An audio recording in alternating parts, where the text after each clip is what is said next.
Farewell 2022. Let's take one last look at the stories that shaped this year. War in Ukraine, business in Africa, the enduring and evolving COVID pandemic. A look back at the year that was and what's coming in 2023. On The Inside Story, Farewell 2022.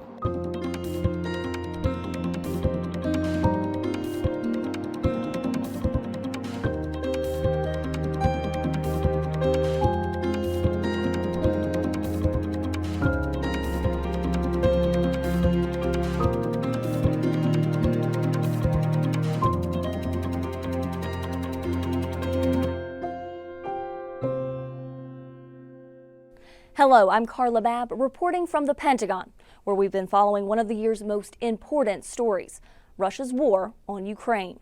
The United States has so far committed more than $19 billion in military aid since February 24th.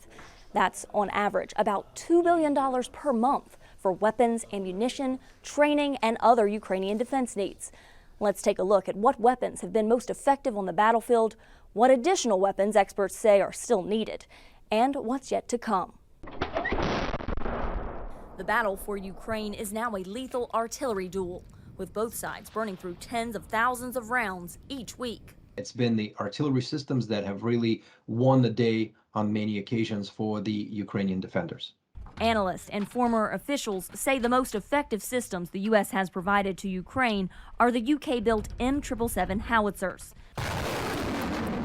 and high-mobility artillery rocket systems, more commonly known as HIMARS. There are hundreds of Ukrainian baby boys that are named HIMARS now because it's had such an impact there. And it is that long-range precision that is making such a difference. Defense officials tell VOA the U.S. has delivered 20 HIMARS to date. The U.S. has provided GMLRS rockets for these HIMARS systems, which have a range of about 90 kilometers. That's good, but that's not enough. The ATACMS rocket, also fired by HIMARS, would give a range of 300 kilometers. If the Ukrainians had that now, they could already be hitting Sevastopol and other critical sites inside Crimea. As Russia improved its counter-drone capabilities on the battlefield, Ukraine used American-made Switchblade drones, Phoenix Ghost drones, and Turkish-made Bayraktar drones, or UAVs, for intelligence, surveillance, and reconnaissance. Ukrainians have basically taken their UAV to ground force pairing to an art form. They're a lot more flexible. A lot of their units actually feature tactical and long-range UAVs for artillery strikes, for providing situational awareness to the Ukrainian forces. And in many cases, they're simply better aware of where Russians are and can react much faster. But Russia has an influx of drones as well from its ally, Iran. According to the Pentagon, Russia has deployed hundreds of Iranian-made attack drones to target critical infrastructure in Ukraine. To knock them out of the sky, Ukrainian forces use air defense systems like American-made Stingers, heat-seeking missiles with a range of about 5 kilometers, small enough to carry on foot. Analysts say Ukrainian forces have managed to shoot down between 60 to 85% of Russia's Iranian-made drones. Last month, the Pentagon delivered 2 NASAMS to Ukraine, National Advanced Surface-to-Air Missile Systems, which can target drones, aircraft, and cruise missiles. From what I hear, it's in the 30s for 30, kind of 35 attempted intercepts, 35 intercepts. It's doing very well. It's defending major cities. But Ukraine still struggles to defend itself from Russia's Iskander ballistic missiles, striking deep inside Ukrainian territory. The Pentagon's solution, officials tell VOA, will be to send Patriot missiles to Ukraine to counter these weapons. But retired Rear Admiral Mark Montgomery warns the U.S. would likely need at least 6 months to a year to train Ukrainians to use the complex and costly system. Each round of Patriot is between 3 and 4 million apiece. That is a very expensive system. It would use up a lot of the money being set aside for them. Overall, analysts agree that U.S. and NATO weapons provided to Kyiv have critically helped Ukraine defend its homeland, with the former commander of U.S. Army Europe making this bold prediction to VOA. If we keep doing what we're doing right now, then I think Ukraine is on track to liberate Crimea by the end of August. The Crimean Peninsula, illegally annexed by Russia since 2014, serves as a hub for Russian fighters in Ukraine. Freeing it would be a huge blow to Moscow. Sweden and Finland saw Russia's invasion of Ukraine as unacceptable and formally asked to join NATO for collective protection. Our senior diplomatic correspondent Cindy Sain brings us up to date on where their NATO membership stands. Secretary of State Antony Blinken has welcomed his Swedish and Finnish counterparts to the State Department, where the top issue was both countries' applications to join NATO. The two countries have a long history of military non-alignment, but that changed after Russia invaded Ukraine last February. Blinken said Sweden and Finland share NATO's values and are already integrating into the alliance while they are waiting on approval from all 30 NATO countries. The holdup on their accession has been Turkish President Recep Tayyip Erdogan, who accuses Sweden of being a haven for terrorists. Blinken said efforts to resolve the stumbling blocks are ongoing. What both countries have done in engaging with Turkey and with NATO itself has been to address those concerns in tangible ways. Blinken said he is confident that NATO will soon be able to welcome Finland and Sweden as members.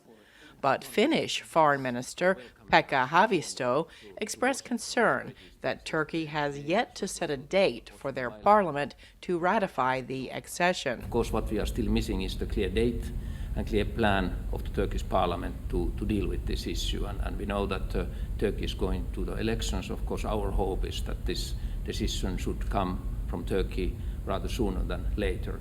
Turkey is expected to hold elections next May or June.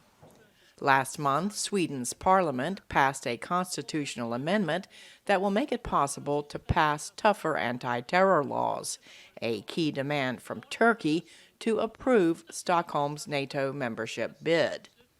Experts say the new legislation will make it easier to prosecute members of the Kurdistan Workers' Party, or PKK, blacklisted by Ankara and most of its Western allies.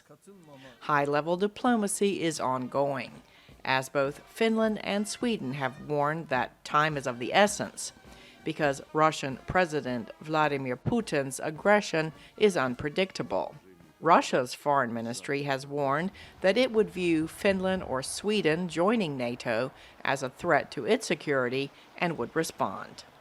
Cindy Sain, VOA News. While Sweden and Finland will extend NATO's border with Russia to the Arctic, there's no place more critical to aiding Ukraine than Poland. It's the pass-through for those billions of dollars of military weapons that we discussed earlier, along with humanitarian supplies. And it's been the destination for millions of Ukrainians fleeing the fighting. From Warsaw, VOA Eastern European Bureau Chief Miroslava Gongadze explains Poland's vital role. One day before Russia invaded Ukraine on February 24th, Polish President Andrzej Duda visited Kyiv and promised that Poland would never leave Ukraine alone. After the war began, Poland welcomed Ukrainians fleeing the war and treated them as guests. Łukasz Adamski, deputy director of Moroszewski Center in Warsaw, pointed out that Poland became a home for millions of Ukrainian refugees. Ukrainian citizens have extended rights in Poland and vice versa. Poland also has played a crucial role in facilitating the delivery of Western weapons, systems and humanitarian supplies to Ukraine. Adamski said that the Russian threats changed the not always smooth relationship between Ukraine and Poland. War contributed significantly to the intensification of bilateral contact, to the enormous improvement of trust and liking to each other.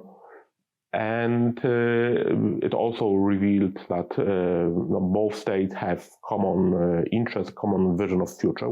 In May, Polish President Duda spoke to the Ukrainian parliament in person, the first foreign leader to do so since the war began. He stressed his support for Ukraine's request to join the European Union and criticized those in Europe who suggested that Ukraine accept some of Russian President Vladimir Putin's demands. In his view, any territorial concession to Russia would be the blow to the entire Western world. Only Ukraine has a right to decide its future. Only Ukraine has a right to decide for itself. The world must demand from Russia the total withdrawal from Ukraine's territory and stop breaking international law.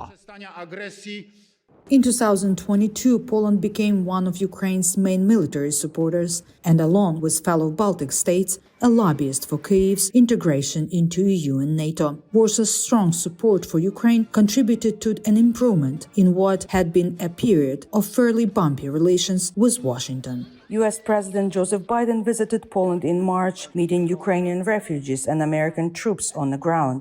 During his trip, he asserted the United States' strategic goal of supporting Ukraine's fight for democracy and self-determination and identified Poland as an important battlefield in the struggle for freedom and security in Europe. With Polish territory being a base for Ukrainian support, Poland has become an indispensable U.S. ally for European security. Miroslava Gongadze, VOA News, Warsaw, Poland. Pivoting now to the U.S.-Africa Summit in Washington, leaders from nearly 50 African nations were invited by President Biden to boost cooperation and blunt the growing influence of China and Russia. Accompanying the summit, a commitment of $55 billion by the U.S., investing in Africa's economy, security, and health. VOA White House correspondent Anita Powell takes us inside the summit. President Joe Biden says he's serious about Africa's success and has a serious plan to get the continent on better footing. And the United States is committed to supporting every aspect of Africa's inclusive growth and creating the best possible environment for sustained commercial engagement between Africa companies and American companies. The United States is all in on Africa's future. U.S. officials announced that they would give African nations $55 billion over the next 3 years, much of it directed toward health and climate projects. On Tuesday, Biden also announced an agreement between the U.S. and the new African Continental Free Trade Area, and a range of other bilateral agreements that he said would unlock economic growth in the world's fastest-growing continent. And he said the U.S. is taking this relationship online by working with Congress to invest about $350 million in what he called the digital transformation with Africa. And this will include partnerships between African-American companies to provide cybersecurity services to make sure Africa's digital environment is reliable and secure. The U.S. ambassador to the United Nations told VOA that U.S. assistance won't be affected by African nations' reluctance to condemn Russia and cut ties over its invasion of Ukraine. We're not paying countries to vote for condemning Russia, and we're not threatening countries who decide not to vote, but we are appealing to them. We're appealing to their values. We're appealing to right versus wrong. And the new Prime Minister of Lesotho, also the richest man in the tiny southern African nation, told VOA's Peter Claudy that African leaders also want to see a 10-year extension of the African Growth and Opportunities Act, which confers duty-free status on some African exports. We have just negotiated this morning with the senators that we need to extend AGOA by 10 years because it's coming to an end in 2025. So we have already started negotiations in that part. AGOA is very, very, very important to us as a country. The last summit that brought dozens of African leaders to Washington was 8 years ago. But administration officials say their commitment to the mother continent is as strong today as it ever was. Anita Powell, VOA News, Washington. Africa's Sahel region has been a battleground for influence for more than a decade. 2022 saw a 50% increase in the number of deaths as terrorism and political instability sowed fear in 3 countries while displacing millions of people. From Niger's capital of Niamey, our Henry Wilkins sorts out the fighting factions in the Sahel.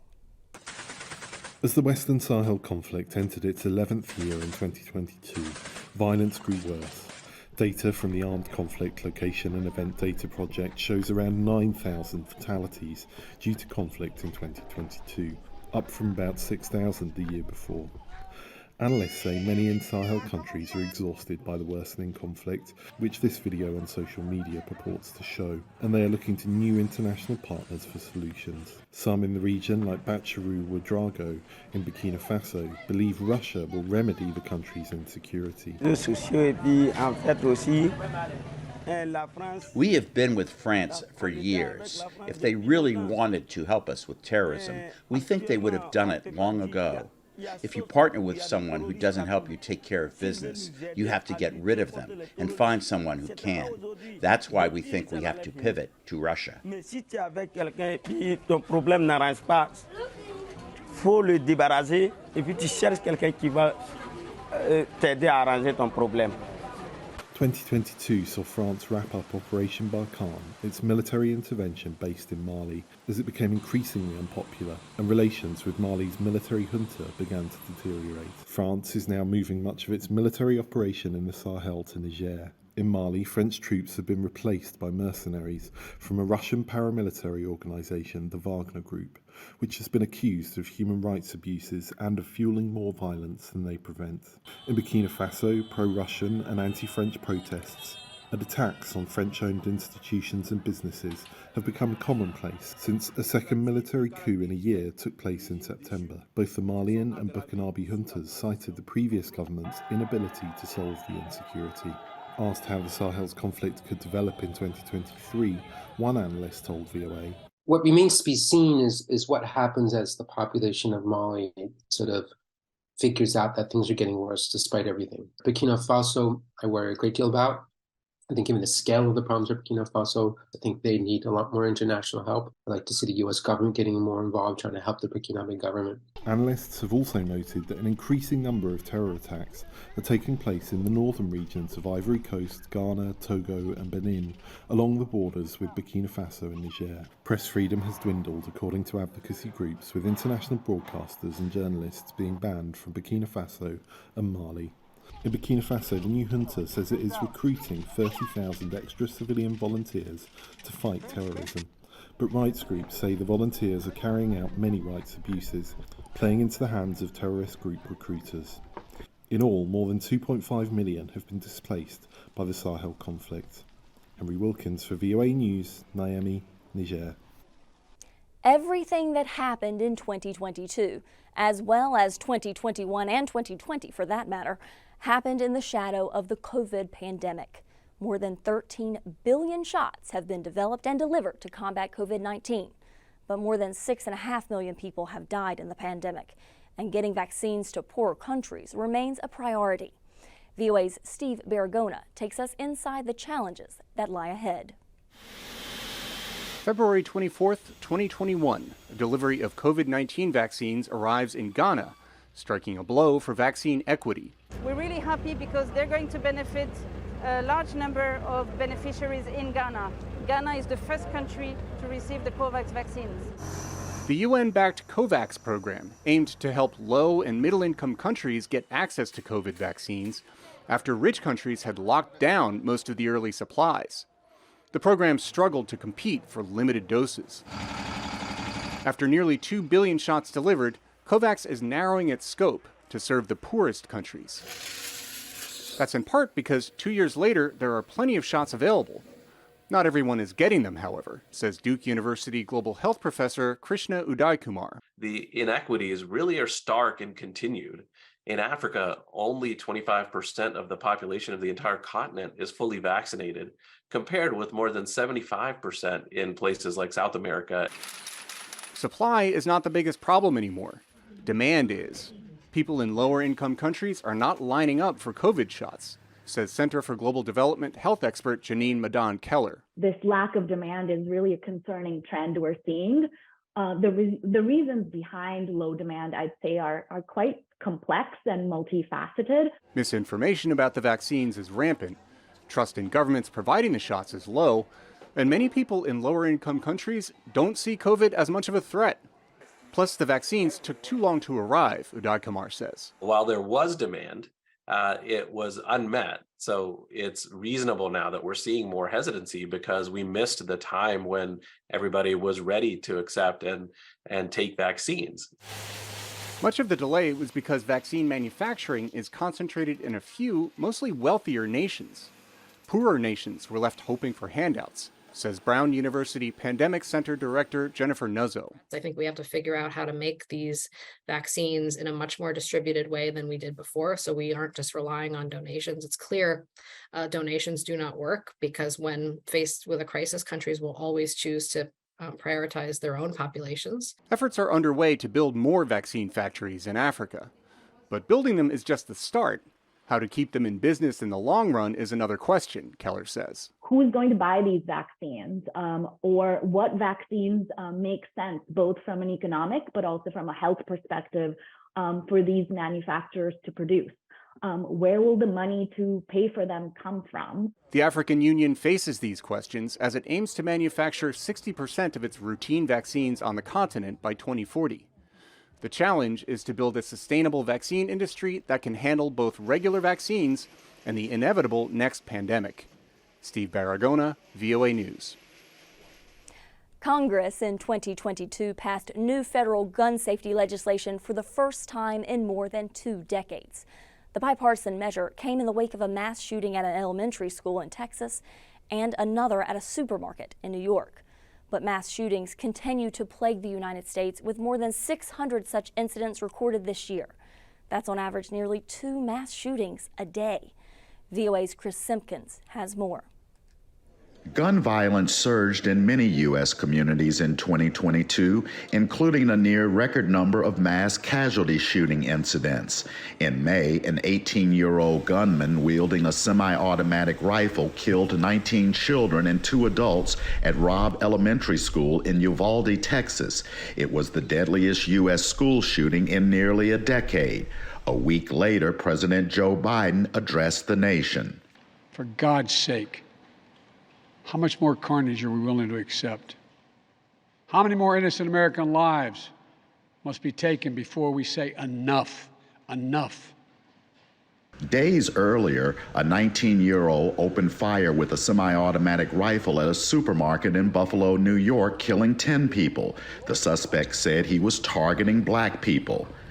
On July 4th in Highland Park, Illinois, a gunman fired 83 rounds in less than a minute from atop a building, killing 7 people and wounding dozens of others who had gathered for an Independence Day parade. In November, a shooter killed 5 people and wounded 17 others at a gay nightclub in Colorado. The 22-year-old suspect has been charged with murder, bias-motivated crimes, and assault. Criminologist Professor Jack McDivitt sees a troubling pattern. We're starting to see guns being used in hate crimes more. That wasn't the case for a long time. We're starting to see more often that people use firearms to go after victims who they perceive to be different. Mass shootings are broadly defined as an incident in which 4 or more people are shot or killed, not including the shooter. They occurred in practically every U.S. state, totaling more than 600 nationwide in 2022. Some see a connection between a rise in hateful rhetoric and bias-driven violence. While mass shootings grab national headlines, they account for a small percentage of more than 40,000 U.S. gun deaths recorded in 2022. Half were by suicide. In June, Congress approved the first national gun legislation in decades. The law seeks to deny firearms to those deemed to be a threat to public safety and enhances background checks for gun purchases. While gun control advocates want to go further and ban semi-automatic weapons, the U.S. Supreme Court in June overturned a New York state law that restricted carrying concealed handguns in public. Gun rights defenders rejoiced. What I have noticed is places that have simpler, legal gun laws are safer. Because, for instance, the recent shootings that we had, I feel if a place is unprotected by firearms, it's a soft target. Amid the debate, the United States remains plagued by the highest rate of gun deaths among advanced industrialized nations. Chris Simpkins, VOA News, Washington. This wraps up our 2022 season of The Inside Story. We are preparing exciting episodes ahead in 2023, including one where I take you inside the arms race between the U.S. and China. I'm Carla Babb reporting at the Pentagon. See you next week for The Inside Story.